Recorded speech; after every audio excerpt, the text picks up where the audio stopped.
Live from WSLS, this is 10 News at 6, working for you. Now at 6, winter weather. From summer-like temperatures to snowflakes. The chill ahead in the forecast. A troubling trend, the dangerous behaviors inside Roanoke City schools.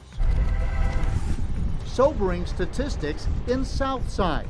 The new initiative working to curb the opioid crisis. And good evening, and thank you for joining us. I'm John Carlin. Well, it may be spring, but winter is fighting back, and this is what it looked like in Highland County today as snow showers moved through the area. And the mountains also saw some flurries and some gusty winds, as you can see in these videos from Rockbridge County, also from Reiner and from Galax, all kinds of activity there. And here in the Roanoke Valley, some of you may have seen something that kind of looked like hail, but it is actually something called graupel. Chief Meteorologist Jeff Hanowich is here to talk a little bit more about, Jeff, what exactly is graupel? Graupel actually looks like hail, and it's kin to hail. However, there are a couple of differences, and I'm here to explain what those differences are.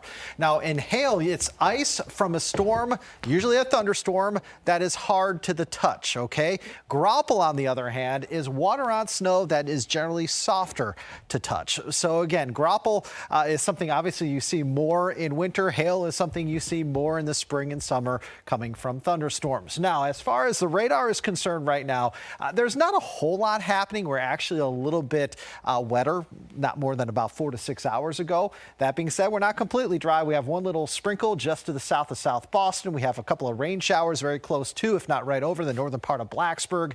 Portions of Craig County, Botetourt County, even areas in and around Lynchburg seeing some rain showers. You go up in elevation, and that's where you're seeing a little bit in the way of some blue showing up, an indicator that we also have some snowflakes mixing in above 2,500 feet as well. This precipitation, by the way, moving to the east at about 30 to 35 miles per hour. So what we're tracking here, well, it is certainly windy out there, and it's going to stay windy here for at least the next day or two. And we're also going to have some west slope snow showers to contend with. But the good news is we're going to start to warm things back up late this weekend, especially as we head into next week. All is good for race weekend this weekend at Martinsville. Saturday, 7:30, the Xfinity Series race. Temperatures are in the 50s, a bit chilly and breezy, but for the NASCAR Cup Series Sunday at 3 p.m., temperatures are in the 60s under mostly sunny skies. John?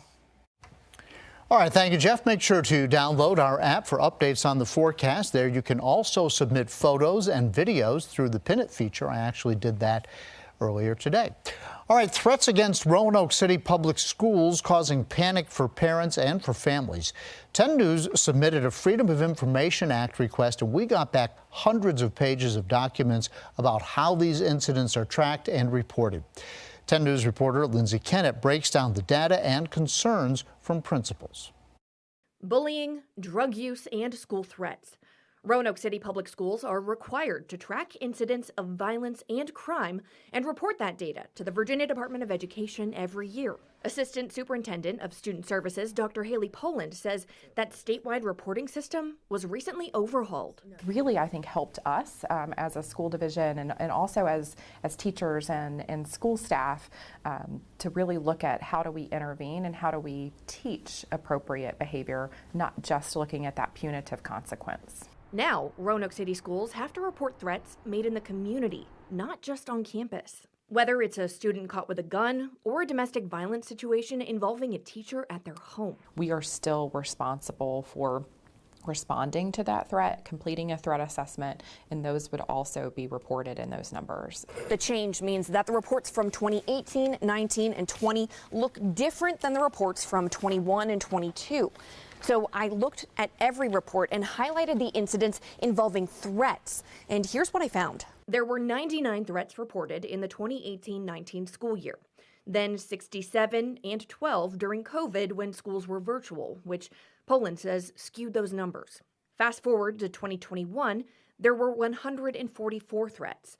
Then 234 during the 2022 to 23 school year. We really have difficulty with conflict resolution. We also got our hands on a survey to principals, which turned up concerns over the district safety training and response.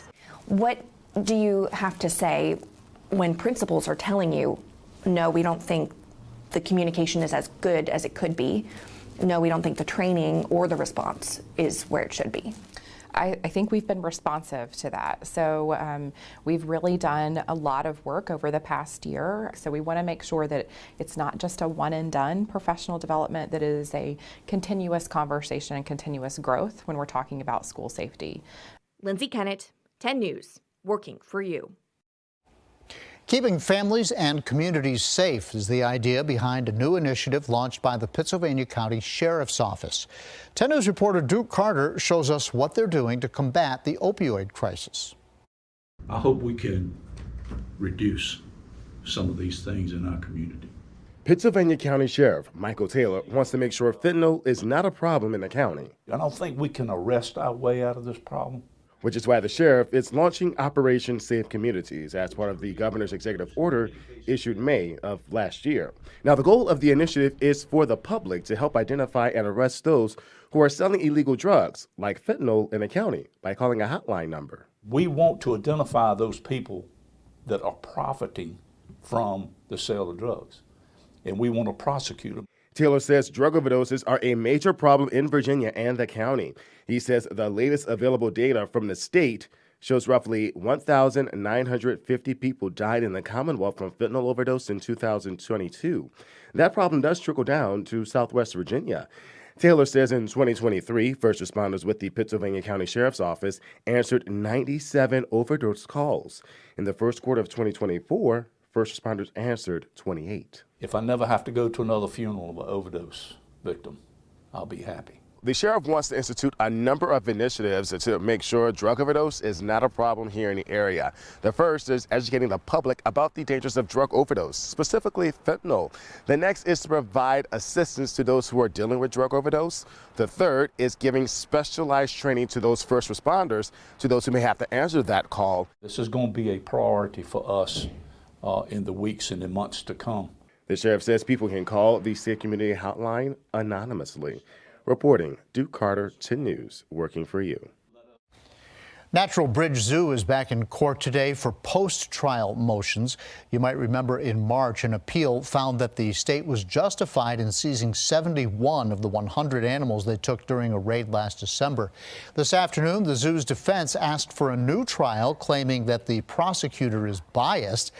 She denied those allegations, and the judge sided with her. We are not PETA operatives. We don't work for PETA. No one from PETA was at the Natural Bridge Zoo search warrant execution. Animals seized from the roadside attraction remain with the rescue partners, and this case will be back in court in early June.